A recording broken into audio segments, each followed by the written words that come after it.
This time on Ask Rad Rat, we're talking about a pretty interesting video game idea, and we're also talking about if revived brands will stick around. Not the brand revive. We'll see. We'll talk about it.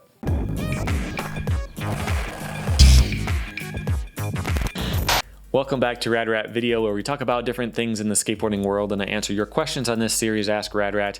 You can submit your own questions by going to radratvideo.com. The first question today is from Joey. Says, I know people have been enjoying the Tony Hawk's Pro Skater Remaster, Skater XL, Session, and the general excitement over Skate 4 finally being confirmed. It's looking like skateboarding games are making a big comeback. However, I was actually wondering if you'd be excited for a sequel to Shaun White skateboarding if it ever happened. It was one of my favorite reviews you've done, and I bought it after watching a review. I feel like the game is heavily underrated. I really enjoyed it, and of course I'm hopeful we could get a sequel to that one day as well. Also, I was wondering if you've ever gone back to revisit the game after your review of it. Yeah, I have actually played it since then, but it's a story-based game, so as soon as you beat it, unless you want to replay the whole thing, there's not much to do as you just cruise around the city. But it is a really good game, and they did some really cool things. So if you haven't seen the game before, you haven't played it, you haven't seen my review, check it out right here. It's a really interesting game. It was on the PS3 and the Xbox 360, and it plays a lot like Skate. You don't actually scoop your tricks and stuff like that, or the flick it. It's not like a flick it control. You kind of select the trick with the joystick. It feels similar to Skate. We're probably in like a patent pending, similar enough, but not really the same type of way, But they did some really different things with it. As you build up flow, which is like your special meter kind of, as you build up flow, you actually affect the world. So you'll do a trick, and you'll land, and all this color will blossom out, and it'll actually make the world more skatable. So instead of just a flat sidewalk, there'll be like a kicker that leads you up to this area that you couldn't reach before, that type of stuff. And there were also special powers you could get, where you could grind on like a flat bar, and then you take control of it, and it'll kind of grow out. So you can grind, and you can steer up and move over, then you can connect it to the roof over here and grind that. There's different kinds of things that you can affect in the air, and you can scale things and move them around as you're doing tricks. Really interesting game. Nothing quite like it, because it wasn't just a ripoff of Tony Hawk or Skate or anything like that. It actually did its own thing, which I really liked about it. It was a little bit clunky though, but it was the first game, They probably just kind of ran out of time, and the polish wasn't quite all the way there. There was a lot of really repetitive stuff. So with that flow, where you build up the flow and then the colors fly out and all that stuff, that's how you defeat the bad guys. So there's drones that follow you around and try to stop you when you're skating and stuff like that. How do you defeat them? Well, you build up your flow to level 3 and then do a trick, and then they'll turn off the satellite that controls them, or that type of stuff. And you end up doing the same things over and over and over. But the game is really good, and I always wished it had a sequel, because they would have been able to iron out some of that stuff. They probably could have come up with more types of missions, and maybe had a more interesting story. The story is that Shaun White gets captured by the government, and they're like a fascist dictatorship that doesn't allow creativity and free thought. And so you and Stride Gum, watch the review to catch that. You bring back art into the world by doing skateboarding, and it opens up everyone's eyes to the evils of fascism. And it's a pretty basic story. It's like they built it around the idea of the gameplay, which is fine, but I think a sequel, they could have expanded on it and made it a lot better. If they did make a second one, that would be awesome. I'd be shocked if Shaun White would be attached to it. At this point, he was a bigger name in skateboarding at the time, because he would compete in the X Games and stuff like that. I don't know what Shaun White's doing in skateboarding at all right now, so they might pick somebody else and do a sequel, but if they did, I would be pretty excited for it. Okay, next question is from Vomitus, who says, are backfoot flips inherently late flips? When is a flip trick considered a late flip? Okay, here is if a trick is a late flip. It's either flipped with the wrong foot or after something else. So a backfoot flip is always a late flip, unless it's nollie, because a regular nollie flip is backfoot flip. Then it'd be a front foot flip is always a late flip. That's just, if you can pop and flick it at about the same time, then it's not late. If you have to pop and then flip it, then it's late. If you do a pop, shove it, late flip, you typically do that with your front foot. So you can pop, shove it, and then kick flip as if you're doing a normal kick flip, but it's later. So it's a shove it late flip. So yeah, any back foot flip is just more specific because you can do a late flip. If you do a pop shove it, you can do a late kick flip with your front foot or your back foot, or a late heel flip, front foot or back foot. Some are more awkward than others. But back foot flip is just more specific about which kind of late flip you're talking about. You know, is it a impossible late back foot flip? That's what most people do when they do that. They kind of wrap the board around, and as it comes around, they kind of flick, and it does like a varial flip, like a late, it's like a half impossible late varial flip kind of thing. But if you do an impossible late front foot flip, which I've also seen, that's a little bit different. You do the full impossible, then as you catch it, you do the late flip with your front foot. So you need the specificity of saying whether it was front foot or back foot. That's all that is. The next question is from a lot of Momos from Patreon, who says, I've noticed that in the past year or so, skating in general has gotten a lot more prevalent than it has been in years. Not just with the 4 games announced, but I've been seeing far more ads about skate-related things than I ever had in years before. Do you have any speculation on why this may be? I think it's all related to the games, actually, because of nostalgia for the most part. So like Skate 3 came out in I think 2010, so it's been 10 years. There's been basically nothing worth playing since then. I think Shaun White was actually after Skate 3, I'm not sure, but it's been almost 10 years since any worthwhile good skateboarding game has come out. And so people are dying for more. It's been so long.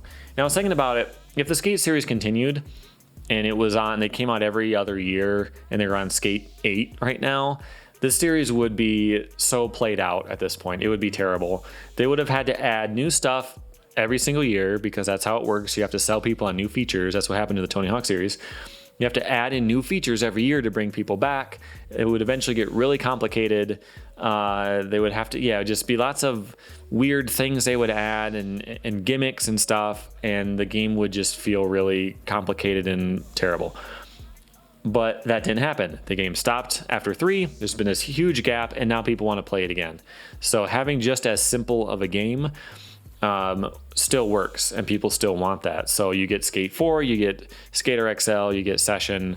The Tony Hawk games, same thing.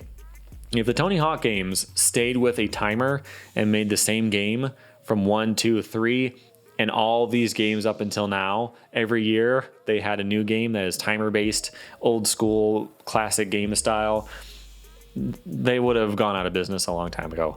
But since there's been such a huge gap, a new game, the Tony Hawk 1 and 2 remake that just came out, that feels fresh and original now because it's been so long. So I think that's a really big part of it. People just miss that stuff, and it's starting to come back, and it will come in a new wave because everyone feels nostalgic around the same time. So as for skateboarding itself, I think it's the same thing. Skateboarding was more popular when there were tons of games because there were tons of games, and that brought people into skateboarding.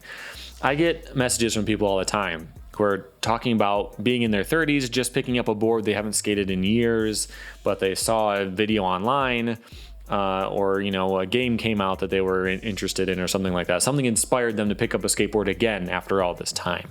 And I think it's all that. It's been so long that it feels warm nostalgia for it. You're not sick of it right now, and it's just kind of coming in a new wave of popularity. I think that's really all there is to it. I think games affect skateboarding more than a lot of people think. Okay. Next question is from Sony Louis, who says, Hey Radrat, I enjoy your videos. They are very well said and explained. I don't know if someone else has thought of this, but what would you think of a skateboard game where you progress by going through different historic times in skateboarding? Maybe each era would have a different story mode. For example, the 80s would include filming street missions with Gons and Nadas, competing at the Del Mar skate ranch. I think this would be very interesting for maybe the 80s, 90s, and the 2000s. Greetings from Seattle. I think that's a really interesting idea, but it would be really, really hard to do. Imagine making a game. It feels like having a Tony Hawk 2 style game where you just input a control and a trick happens is not really going to sell these days. I mean, that is an exception because it's a remake of an old game. But I think any new game is going to have to be at least like Skate, where you have some level of control over the tricks, but more likely be like Skater XL or Session, where you actually have like physics, and every kickflip is different. I think that's really all that you're going to get out of skateboarding games going forward. Unless it's like a cartoony or, like an indie type of game, but like a major skateboarding game is probably going to have physics-based tricks. That's my guess about the future. So how do you make that work? How do you make a video game where you can play in the 80s and not do a hard flip? Hard flips didn't come around until the early 90s. Very contentious thing. I've made a ton of videos about that because people kept sending in new clues and evidence about when hard flips were invented. But at least after 87, anyway, what would stop you from doing a hard flip in a vert contest in the 80s? You would have to find a way to make it where that doesn't work, and like vert would have to be really, really good because vert ruled, all the way up until the 90s really. So making a game where vert is really fun would be hard. I don't know of any that really did a good job with it. The X Games game probably had the most unique vert where it actually felt different from just skating street. Like in Skate or even Skater XL or anything like that. If you ride up a vert ramp, you can do a 360 flip super fast, same speed that you would do it on flat. You catch it, not with your hands, but you just catch the board like a normal tray flip on flat. You float through the air, you keep going up, and then you come down, and then you land.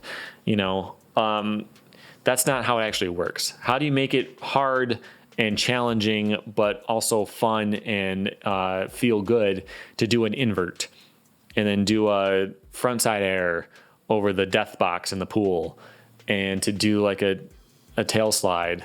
How do you make that challenging and fun and interesting? If they could figure that out, I think the concept is good. I think that would be fun as far as being able to see, just to relive an experience.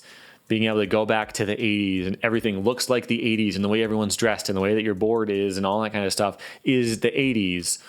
But how would the game play? How do you restrict tricks that haven't been invented yet? I think that would be the biggest problem, especially when you get too modern.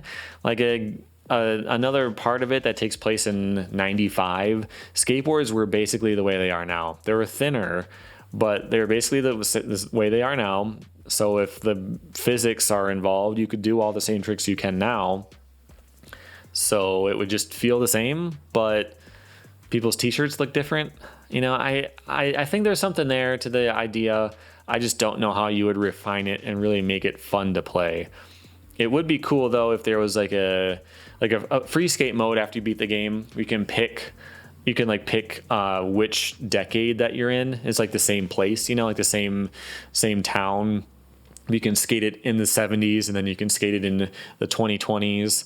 I think that would be kind of cool, and see how like this shop closed down and then they expanded and built a new subdivision over here with these spots. That'd be kind of a cool idea where there's a timeline in like a set city and all this stuff happened in that city. I just don't know how you'd make it fun. So I don't know. This idea is now out there in the world. Maybe someone can pick up on it and do something cool with it. Okay. Last question is from Tony. What do you think will happen in the next few years for all the brands that have recently been revived? Will consumers continue to support them, or will all this blow over? I hope they stick around. That's an interesting question because a lot of deck buying is based on the brand and the graphic, really. Most brands, unless it's a rare company that has like a high-tech option, like a carbon fiber insert or something like that, for the most part, all decks are pretty much the same. A lot of them are made by the same companies and they're bought in bulk and then they're printed on and then they're sold. There's a couple different big companies that make a ton of different boards for different companies. And so like for the most part, if you want a skateboard, at least for me, I'm not super specific about the shape. As long as it's street shaped, it's fine. I buy a board based on the size, the graphic, and is it a recognizable brand? I won't buy like a weird brand I've never heard of because they might not be good. If it's a brand that I've heard of before and I haven't heard terrible things about, then I'll try it out. That's about all it is for me. So bringing back an old brand like Plan B. So Plan B originally was from about 92 to 97 or so. Their first video was 92. Their last video was 97, I think. They may have been in business a little bit more surrounding that. But they came back around 2005 or so. So they were out of business for about 10 years, 8 years. And then they came back and they've been in business ever since then. But it was a nostalgia thing. I bought a lot of Plan B stuff when they first came back because I love the old stuff. I love the parts, the super tech 90s videos that they put out, and the pressure flips. And I really loved that era. So for me, when they came back, I bought a lot of Plan B stuff. I had a hoodie and I had a Plan B board and I had, all the Plan B stuff I could get. And it was just the brand. Same board I could get printed with a different brand's graphic on it and it would have been fine. So I think that is a big part of it. And since the brand is such a huge deal, having a recognizable old brand being brought back, that has a good chance at success. So I think that's a pretty good business model, to bring back a classic old brand, reissue some of the classic graphics that people might buy just to put on their wall, and then just try to make a decent actual brand with it. So yeah, I think that's a pretty common thing that's going to stick around because it seems like a recipe for success with decks specifically. I think trucks, trucks need to be good. There's not just a standard truck that is all the same. People have stronger preferences with that, at least with me. So yeah, a deck company I think can just live on its brand name alone and decent graphics. So that's it for now. If you have questions, go to radratvideo.com and submit them with that form right there on the homepage, and subscribe so you don't miss it when I pick your question to answer. So that's it for now. See you later. Thanks for watching.